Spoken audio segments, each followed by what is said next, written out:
শুরু হয়েছে দিনাজপুর বাণিজ্য মেলা, আর আমরাও সপরিবারে চলে আসছি দিনাজপুর বাণিজ্য মেলায়। বিকালবেলায় আমরা ঢুকে গেছি। টিকিটের মূল্য 50 টাকা করে। যাই হোক, দেখো দেখো তুমি দেখো, শেষ বেলায় বের হওয়ার আগ মুহূর্তে আমরা ঠিক মাছের অ্যাকুরিয়ামে চলে আসলাম। এই জায়গাটায় কিন্তু ওনারা কিন্তু এই অ্যাকুরিয়াম বিক্রি করে। যাই হোক, দেখে এত ভালো লাগলো আর বলে বোঝাতে পারবো না। কত রকমের যে মাছ, ছোট ছোট অ্যাকুরিয়াম ফিশ অনেক। এই যে দেখেন, এটা ঠিক খলসে জাতীয় একটা মাছ, আর এখানে ছোট, একবারে ছোট ছোট। এছাড়াও রয়েছে এই যে মাছ উঠাচ্ছে, এখানে মাছ উঠিয়ে এই মাছগুলোকে বিক্রি করতেছেন। আমার ছেলে অবশ্য পাগল হয়েছিল নেওয়ার, বায়না ধরছিল, কিন্তু আমি না করছি। এই যে দেখেন, এখানে মলা ঢালার মতো ওই জাতীয়, আর এখানের গুলা ঠিক খলসে মাছের মতো দেখতে। এছাড়া বাইরে এই যে দেখেন, খোলা পানিতে তারা কচ্ছপ মানে কাসিম, যেটা এই কাসিম সহ অন্যান্য মাছ এই বাহিরে রেখে দিছে। দেখেন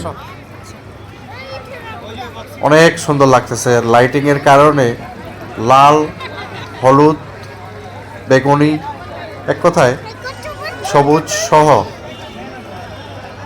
সেই রামধনুর যে রংধনুর যে রং, 7 রং হয়, সেই 7 রঙই কিন্তু এখানে ফুটে উঠতেছে।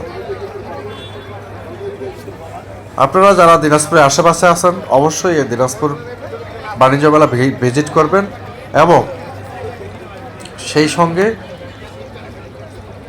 আপনাদের মতামত অবশ্যই জানাবেন।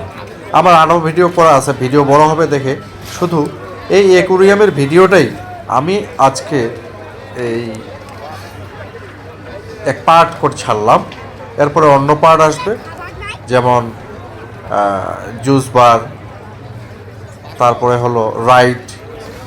যদি এবার রাইডে চড়ে নেই, মারাত্মক ভয়ানক রাইড এবার কিন্তু চলে আসছে এখানে, ঠিক ঢাকার আদলে করা, সেগুলো দেখবেন।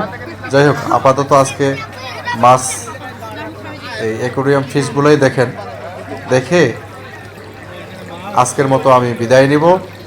সকলে ভালো থাকবেন, সুস্থ থাকবেন। আল্লাহ হাফেজ।